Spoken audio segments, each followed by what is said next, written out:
at Kroger. I've seen you over at the Walgreens. And I see you in my neighborhood. Welcome. We are so delighted to have you here today.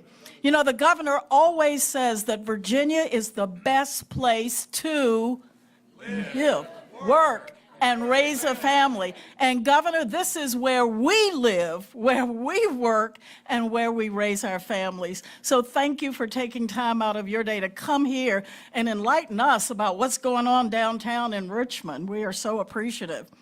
There are lots of people in the audience that I could and should recognize, but I want to say a special hello to Delegate Mark Early. Mark, thank you for being here.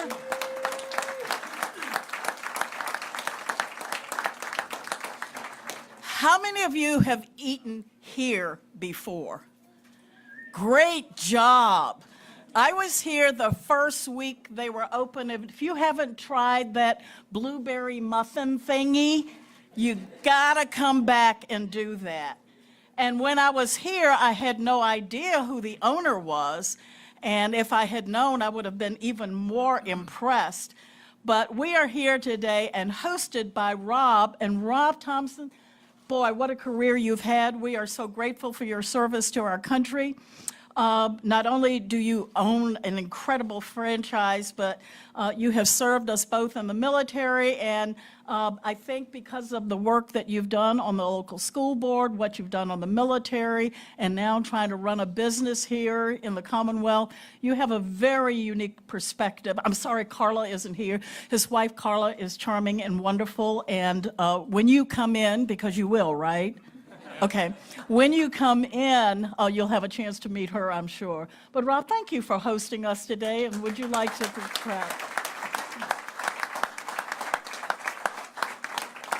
Thanks for everyone coming out today. You know, I just want to key on three quick things right now. Actually, it'll be four, but take a quick second. But, you know, as a small business owner here in Chesterfield County in the great Commonwealth of Virginia, you know, I look at all the things that have happened, and, you know, there's inflation. It's just hurting all of us, okay? As a small business owner, I feel it. And I want to tell you about three things that just directly affect me and directly affect every one of you. I'm a breakfast and lunch place. Eggs, okay? You can see I've got almost 500,000 eggs I've gone through in the last 28 months, okay? Eggs were $43 a case. They hit a high of $122 a case, and they're now down to $79. Far cry from $43 when I started. Bacon. We all eat bacon. Bacon started at $22 for a 15-pound box, ran up to $69 a case, and we're back to $42 a case right now. That's inflation. What's the third thing? Gasoline. Gasoline affects us all, right? Every supplier that comes in my door, I have a surcharge, $3 for fuel, $8 for fuel, $10 for fuel. At the end of the week, I'm paying $60 to $80 a week just in fuel surcharges so they can bring me all the things that I need to serve all the great people in Chesterfield County. You know, one of the major indicators for restaurant analysts is gas prices. It directly correlates. As gas prices go up, it directly correlates to less people going out to eat and affecting small business like mine. So inflation, we've got to fix it. We've got to do it. I leave you with one last thing where inflation hits. A lady came to me. She wants to open her own Eggs Up Grill down in Colonial Heights. I'm helping her. She went to the SBA loan. And with inflation, you know, her loan is 10.5% if she wants to open that small business. How can someone right now open a small business with what we're facing here? 10.5%. I told her, you know, you might have to wait you might have to push your dream 6 to 12 months and see if the governor and in the next election cycle we can make some changes and we can bring inflation down and get interest rates down and let more small businesses and people get out and start their dreams. Thank you very much.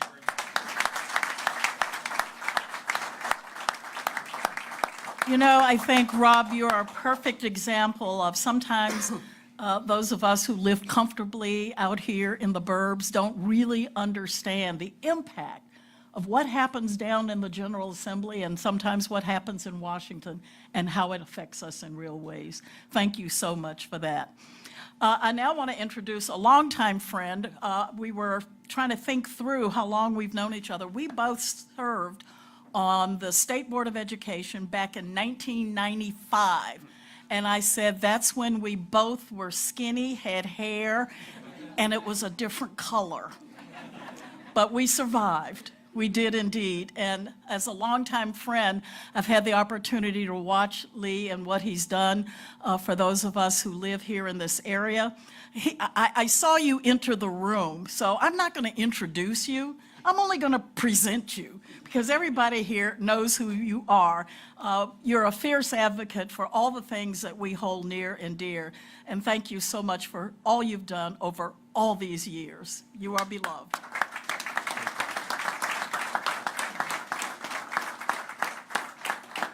What a wonderful way to come in. And to the 72nd House District, by the way, you are here and come back often. Let me just offer a couple of observations from my perch as a member of the House of Delegates and having served on the committees that consider tax policy. In the House of Delegates, that's the House Finance Committee. And I want to say a little bit about the process because that too is important in what we do.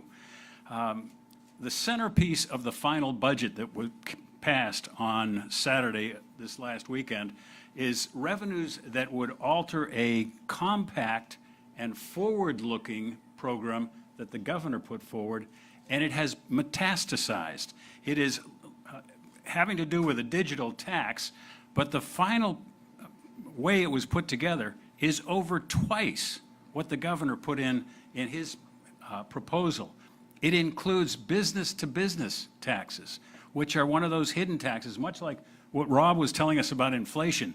You don't know necessarily, well, you may know if you're buying eggs at the grocery store, but you will not see as directly how that affects things. The same thing with a business-to-business tax. That affects all of us. We may not feel it. It's hidden, but it still affects all of us. And the tax fails on two scores, in my judgment. One is that it was never seriously discussed in the General Assembly. Never seriously discussed.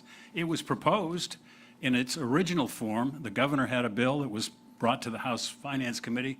It received modest conversation and then was carried over till next year, a formal term for not really taking it up. There was a Democratic version. That didn't even get discussion to be carried over for next year on a voice vote. The Senate, I suspect, was probably not much more than that.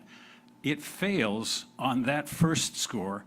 The digital tax that was adopted in the final budget fails on a second score, and that is that, as has been mentioned already, it wasn't contextualized by having income tax decreases, which were part of the package that the governor sent to us.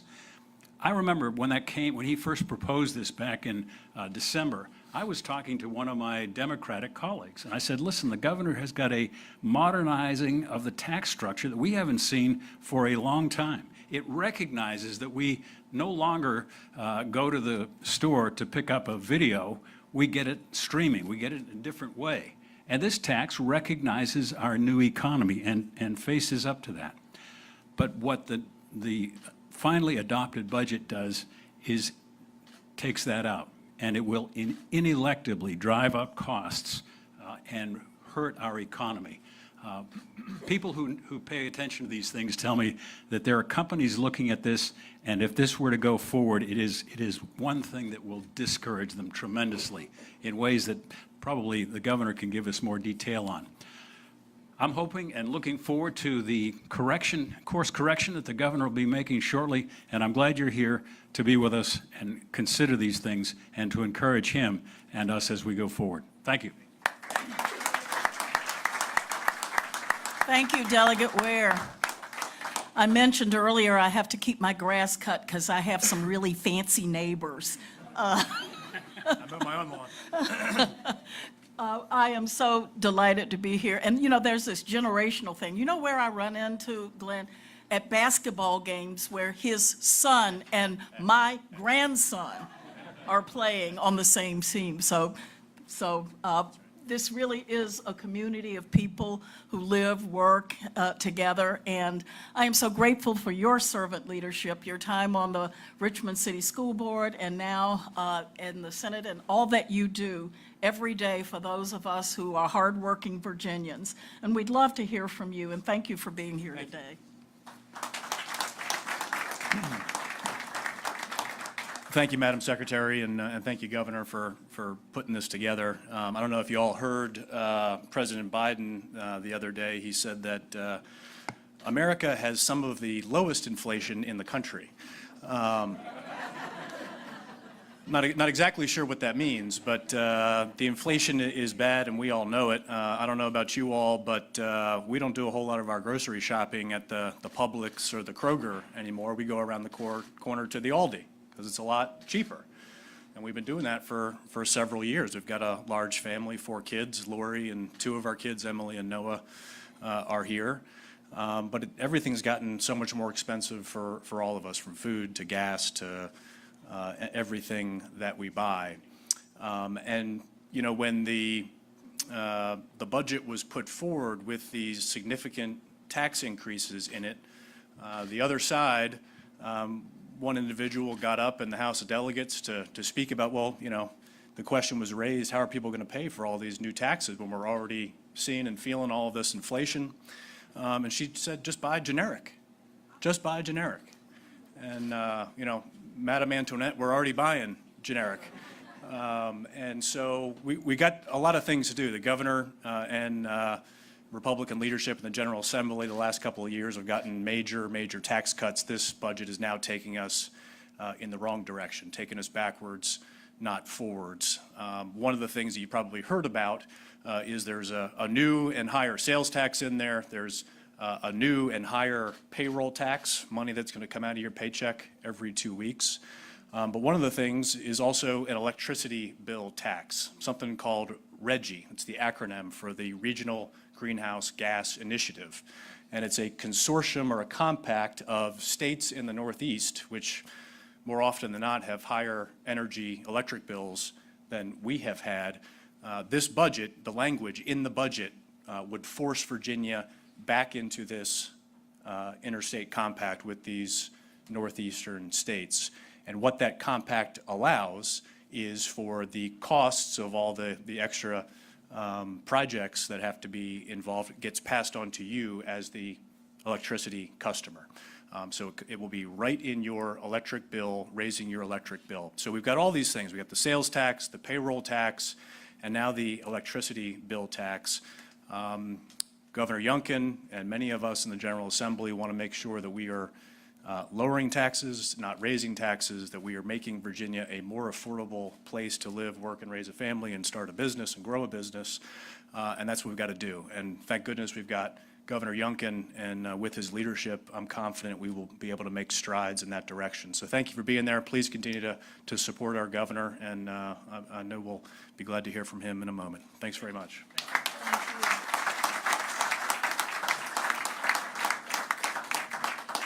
Friends and neighbors, you know, I've known, as I said, many of you for many years, and I am at a stage in my life where I get to say whatever I want to say, do whatever I want to do. And so the remarks that I'm about to make right now are not gratuitous in any way. They're real. I've worked for many politicians in my life, gotten to know many of them very well. None have I enjoyed serving more than our current governor, Glenn Youngkin.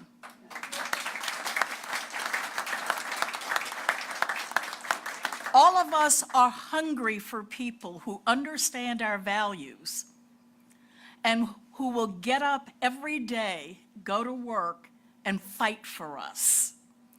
I have had the privilege of sitting at the cabinet table, and I'm telling you, he does his homework.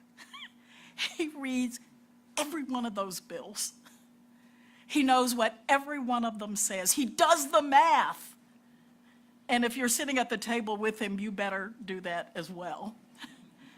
And as a result of that, I think we're seeing government in a whole different way, where we are privileged in Virginia right now to have a governor who knows government, who knows business, who can read financials. He knows when they're trying to slip something in there. And so we are privileged today to welcome to our community someone who goes to work every day for every one of us. So Governor Youngkin, welcome to our community.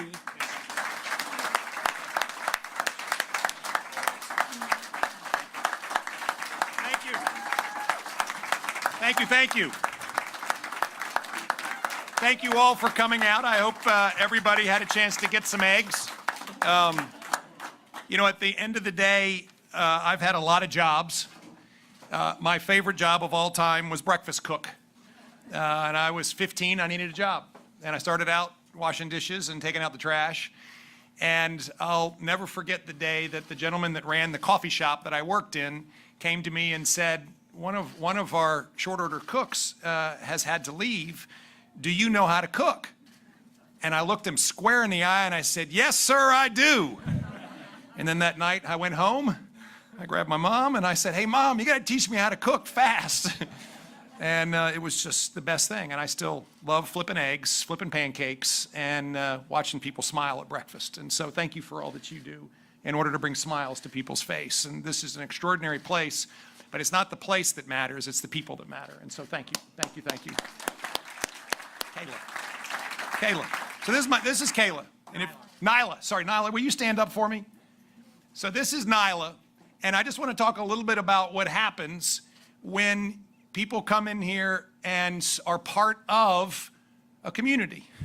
Nyla's in here, and a woman ends up in distress. And Nyla, who's a student at VCU, gets up and saves her life. And this is what a community is, but most importantly, Nyla, I just want to thank you for being willing to jump to problems when a lot of people run away from them, and truly, truly changing someone's life. So thank you, Nyla. Yeah, thank you. Amazing. What an amazing story. Folks, I mean, people do things like this, and we all act like, oh, they're supposed to. That is a hero. That is a hero at work, and I'm just so impressed by you, and thank you, thank you, thank you. Listen, we're here to talk about a really important topic, and that topic is our budget. And the budget of Virginia is not just a stack of numbers. There's things that go on in this budget that impact all of us, all of us. And I believe that the budget is the most important piece of legislation every year we deal with. And therefore, it's important that we know what's in it. And it's important that we express a view about what's in it. And this budget that has been presented to me takes Virginia backwards. And it takes Virginia backwards on many, many, many fronts.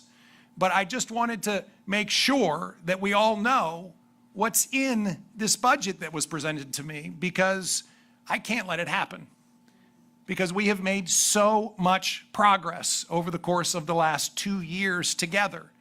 And let me just frame the project, the progress that we have made over the last 2 years. So when we came together in January of 2022 to get started, Virginia was in a very different place.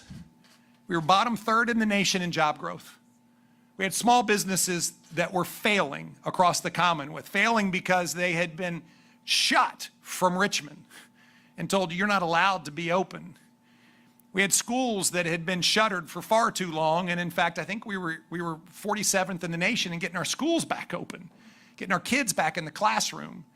And we had a Virginia that had a 20-year high in murder rate. That was the Virginia that we came together around, and we charted a course together. And that course together had some foundational elements to it. Number one is we're going to reduce the cost of living, we're going to streamline regulations, and we're going to get business moving in the Commonwealth of Virginia. And we went to work to do that. $5 billion of tax relief, record amounts, literally, never been seen before. We made sure that we're streamlining regulations, and today, if you need a permit, an air permit or a water permit in the Commonwealth of Virginia, it takes you half as long as it did when we came in. We went to work to make sure that our communities were more safe, record investments in law enforcement. We put school resource officers in every school. We wanted to make sure that our education agenda could be pressed forward with record investment in our schools. We really did catch teachers up in the Commonwealth of Virginia and what they're being paid. I mean, over a three-year period, the 17% raises for our teachers. So important. And I say this because I hope it resonates that there is not an either or moment. It's an and moment. You do not have to raise taxes. In fact, you can reduce them and have record investments, because guess what happens when you turn on the Virginia economy? It absolutely roars. And as a result of that work over the last 2 years, we have 200,000 people working today that were not working just 2 years ago. 200,000. Now, let me be clear, there has not been an administration that has had that kind of job growth in 4 years. And we did it in 2. Not me, us. It was all done on a bipartisan basis. It had to be, because that's the Virginia that we live in and have lived in for a long time. We can do this.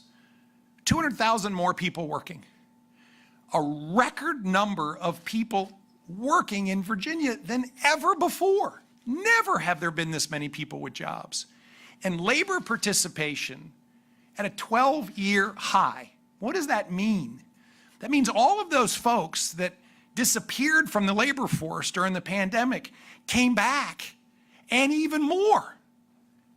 That's exactly what we need to be doing, which is creating opportunity in the Commonwealth of Virginia. Creating that Commonwealth with no rivals, where young people can say, I want to live here when I graduate from VCU and build my life because there's great jobs, where people move here from other states. That is the Commonwealth that we are building together. And so in 60 short days, our General Assembly is trying to undo that. They're trying to take us backwards. And at the top of the list is a budget, this important 2-year budget, that instead of including the tax relief and decrease and restructuring that I included, which was going to provide $1 billion of tax relief to Virginians, they wiped all that out and put in $2.6 billion of tax increases on Virginians. And we heard from Lee and Glenn, they did this without telling anybody. They kind of wanted to pretend like they weren't doing it. But let's just be clear, $2 billion of sales tax increases across the Commonwealth of Virginia is going to show up in everybody's shrinking wallet. They want to put their hand in your pocket and take your money that you deserve to keep and go do pet projects with it.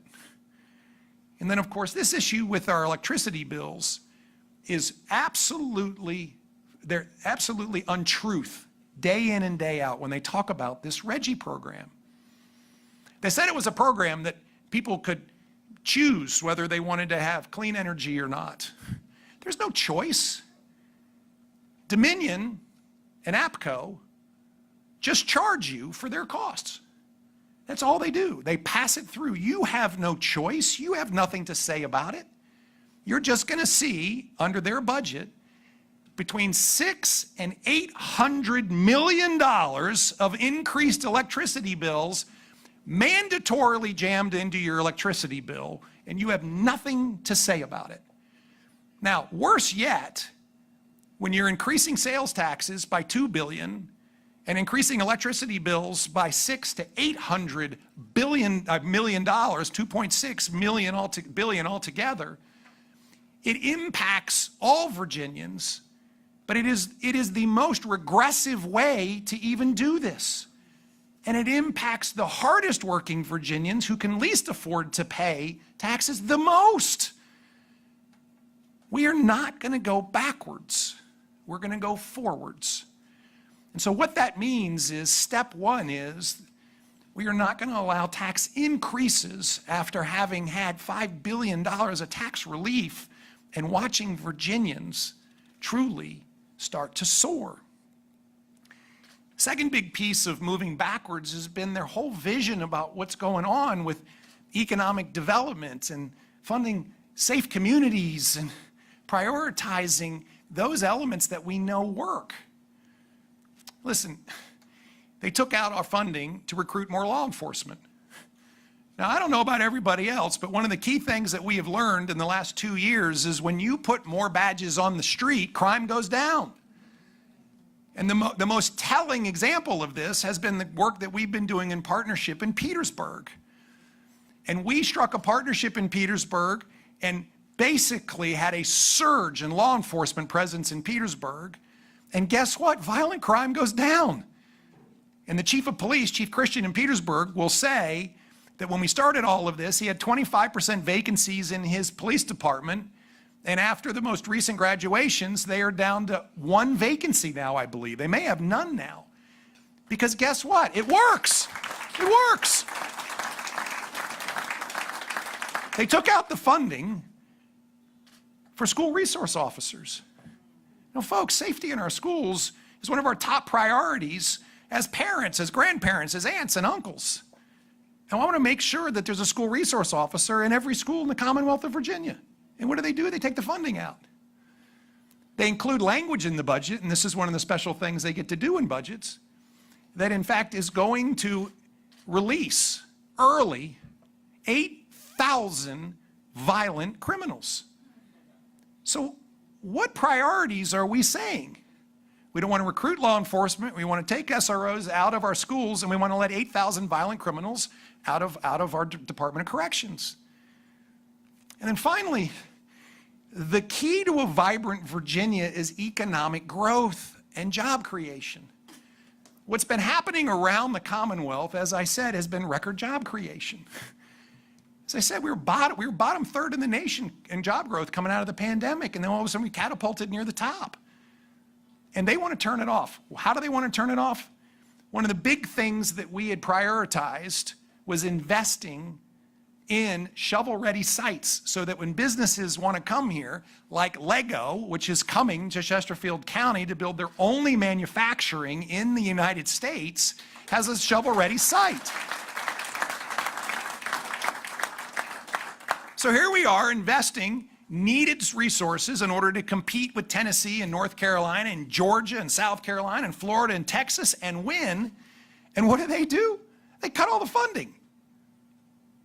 And on top of that, the single biggest economic development opportunity in the history of the Commonwealth to bring 2 professional sports teams into Virginia, it creates 30,000 jobs, $12 billion of economic contribution, no money from the Commonwealth of Virginia up front, none, no new taxes, and the most innovative structure that anybody in this world has seen, which is we're in a public-private partnership where we win when they win. It generates so much free cash flow that we can fund literally highway projects, including much-needed investment in I-81. We can support teacher raises, particularly in those parts of the Commonwealth that have struggled to keep up with teacher raises. And guess what? We can even fund toll relief for Hampton Roads, which is one of the pet projects that somebody wanted. We can fund it all because this project generates so much cash flow for the Commonwealth of Virginia. They didn't even look at it in the Senate. The House did all the work. They hired outside advisors.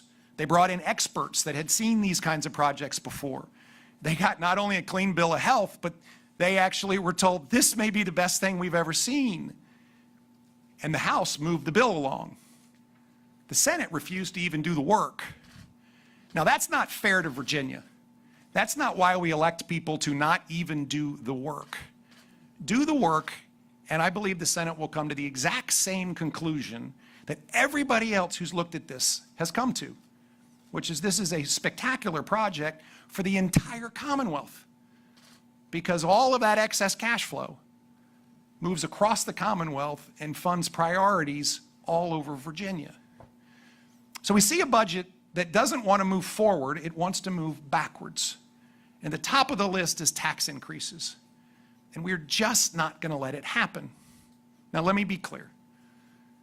I think this whole process, these 60 days that have given everybody a very clear view of really what the other side believes the top priorities are, draws an incredibly clear contrast and highlights the two visions in Virginia. The vision that I believe I was elected to execute against is a vision of unleashing opportunity, unleashing prosperity by reducing the cost of living, reducing tax burdens that are too high on Virginians, creating jobs, and making sure that we have the most amazing educational system, safe neighborhoods, a behavioral health system that can actually support Virginians in a time of need, and that Virginia that we know that is the best place to live and work and raise a family is one that we all realize in our lifetimes now. And that's the Virginia that we have been building, and results matter, truly matter. And that's the Virginia we've seen over the last 2 years. The other side has a vision for Virginia that candidly is based on taxing you more, as much as you can take before you move away. And that's why more people move away from the Commonwealth of Virginia than move here from the other 49 states. And of course, what moves away with them is their tax base. It's also based on this view that we don't need economic development because, of course, all of the businesses that were here will just always stay here and be willing to live with inflation and increased taxes. Let me tell you, folks, businesses move away too. So one of the number one things that I saw when we came in is that businesses and people can make decisions every day. They vote with their feet. And most people who were moving away from the Commonwealth of Virginia were going to Tennessee, North Carolina, South Carolina, Georgia, Florida, and Texas. Why? Because the opportunities were better. And the reason why that flow of net people out of the Commonwealth of Virginia has been cut in half, and we're going to get it to zero if we could just be allowed to keep running the playbook, is because people are starting to realize that when we reduce taxes on people and we invest in education and in law enforcement and these great behavioral health initiatives, Virginia really is the best place to live and work and raise a family. So that's the work we have in front of us. A vision for Virginia that in fact speaks to the people of Virginia and delivers what they're asking for, versus a vision for Virginia which is truly rested on taxing you until you move away and spending on pet projects. Folks, we can do so much better. So that's the work that's in front of me. That's the work that's in front of these gentlemen. We have a month. On April 17th, we'll reconvene the General Assembly, normal practice, and I will have sent back a budget, and I will have sent back my response to the 1,000 pieces of legislation that they sent me. And we need to go to work.